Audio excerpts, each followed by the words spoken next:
हम देख रहे हैं कि हमारा कक्षा 5 में जो दूसरा पाठ है उसका नाम है पंच परमेश्वर। इसमें है पंच परमेश्वर, प्रेमचंद जी द्वारा लिखी गई कहानी है, जिसमें तमाम उतार चढ़ाव दो मित्रों की कहानियां हैं और पंचायत का भी निर्णय है। अलगू और जुम्मन की कहानी है और प्रेमचंद जी को कथा सम्राट भी कहा जाता है। उन्होंने 300 से ज़्यादा कहानियाँ लिखी, मानसरोवर की कहानियों का संग्रह है। तो आते हैं हम इसके प्रश्नोत्तरों पे। तो हम इसको देखते हैं। पहला प्रश्न है, जायदाद की रजिस्ट्री होते ही जुम्मन का व्यवहार बदल गया, इससे जुम्मन के स्वभाव के बारे में क्या पता चलता है? तो इसका उत्तर होगा, इससे जुम्मन के स्वार्थी होने का पता चलता है। दूसरा है, मैं अलग पका खा लूँगी, खाला ने ऐसा क्यों कहा? तो ऐसा खाला ने इसलिए कहा, इसका उत्तर देखिए, जुम्मन की पत्नी के प्रतिदिन के ताने सुन सुनकर खाला परेशान हो चुकी थी और जुम्मन का स्वभाव भी निठुर या निष्ठुर हो गया था, अतः खाला ने ऐसा कहा। किताब में निठुर ही लिखा हुआ है, हमने भी वही प्रयोग किया है। और प्रश्न 3, जुम्मन ने खाला को रोटी कपड़ा देना क्यों कबूल किया? जुम्मन ने खाला को रोटी कपड़ा देना जायदाद के बदले कबूल किया था। अगला प्रश्न 4 है, फैसला सुनते ही जुम्मन सन्नाटे में क्यों आ गए? फैसला सुनते ही जुम्मन सन्नाटे में आ गया क्योंकि अलगू चौधरी उसका पक्का मित्र था और उससे उसे अपने विपरीत फैसला सुनाने की आशा न थी। अगला प्रश्न है, सरपंच का आसन ग्रहण करते हुए जुम्मन में कौन सा भाव पैदा हुआ? सरपंच का पद ग्रहण करते ही जुम्मन में जिम्मेदारी का भाव पैदा हो गया। उसके बाद हम लोग दूसरा प्रश्न देखेंगे, सही विकल्प पर सही का निशान लगाना है। का है, जुम्मन का मित्र होते हुए भी पंचायत में अलगू ने उसके खिलाफ फैसला दिया क्योंकि अलगू सच्चा मित्र नहीं था। जुम्मन के घमंडी स्वभाव से अलगू नाराज था। सरपंच का स्थान ग्रहण करने वाला व्यक्ति निष्पक्ष होकर न्याय करता है। इसमें हम देखेंगे जैसे अलगू सच्चा मित्र नहीं था, ये गलत है क्योंकि दोनों सच्चे मित्र थे। जुम्मन के घमंडी स्वभाव से अलगू नाराज था, ये भी गलत है। सरपंच का स्थान ग्रहण करने वाला व्यक्ति निष्पक्ष होकर न्याय करता है, ये सही है।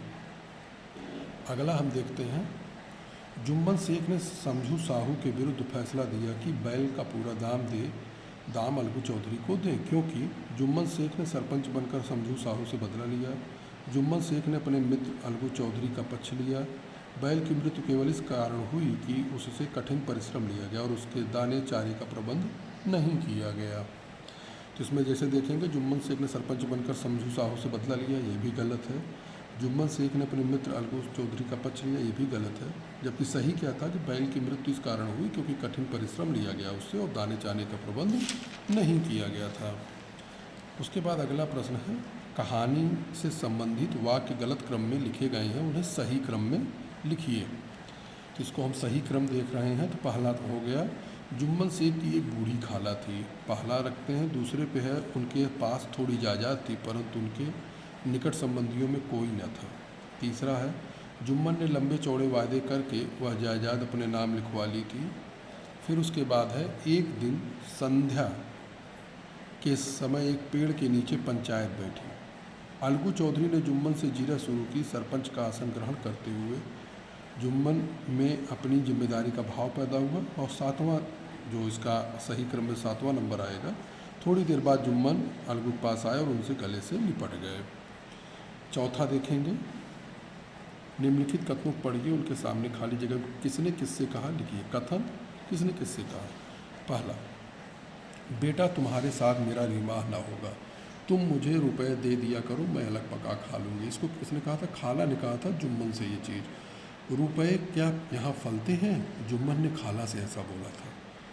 शेख जुम्मन, हम तुम पुराने दोस्त हैं मगर इस समय तुम और बूढ़ी खाला दोनों हमारी निगाह में बराबर हो। अलगू चौधरी ने अपने मित्र जुम्मन से ऐसा कहा। भाई पंचायत कर लो, जो कुछ तय हो जाए उसे स्वीकार कर लो। लोगों ने साहू से ऐसा कहा था। समझू साहू के लिए उचित है कि बैल का पूरा दाम दे। जुम्मन ने पंचायत में ऐसा कहा।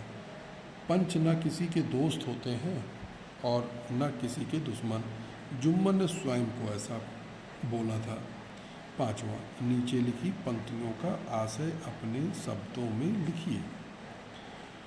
इसमें पहला कथन है, रजिस्ट्री कि मोहर लगते ही खातिरदारी पर भी मोहर लग गई। तो इसका अर्थ ये होगा बच्चों, जैसे ही खाला ने अपनी जायदाद जुम्मन के नाम की, उसके बाद ही जुम्मन और उसकी पत्नी ने उसकी देखभाल कम करनी शुरू कर दी।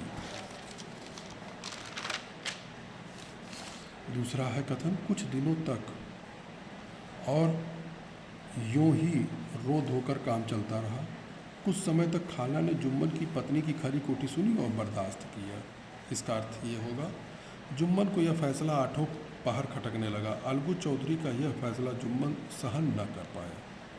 खटकने वाली बात हो गई। मैं इस समय न्याय के सर्वोच्च आसन पर बैठा हूँ।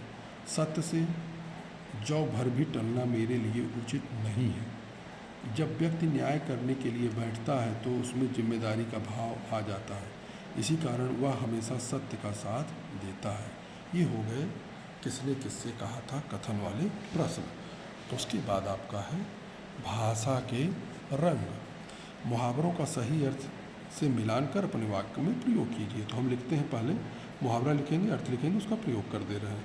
मोहर लग जाना, पक्का हो जाना। रजिस्ट्री की मोहर लगते ही खातिरदारी पर भी मोहर लग गई। सिर माथे चढ़ाना ये मुहावरा है। इसका अर्थ होगा खुशी पूर्वक स्वीकारना। प्रयोग, सभी ने यह फैसला सिर माथे चढ़ाया। सन्नाटे में आ जाना, चुप रह जाना। जज का फैसला सुनकर भीड़ सन्नाटे में आ गई। कलेजा धक धक करना, अधिक घबराना। जैसे ही फैसला आने को हुआ, जुम्मन का कलेजा धक धक करने लगा। दिल का मैल धुल जाना, मन साफ होना। जुम्मन की बात सुनकर अलगू के दिल का मैल धुल गया। उसके बाद इसका दूसरा भाग है, तद्भव शब्द के तत्सम रूप लिखना है। तो निठुर का निष्ठुर होगा, निवाह का निर्वाह, पहर प्रहर, घर गृह, पूरा पूर्ण, भगत भक्त। इस तरीके से ये हमारा पूरा हुआ। इसमें अन्य प्रश्न है 7 प्रश्न नंबर 8, प्रश्न नंबर 9, 10। इसको आप स्वयं पढ़ के कीजिएगा। इसी के साथ हमारी ये अभ्यास कार्य समाप्त हुआ। पाठ संख्या 2 का पंच परमेश्वर।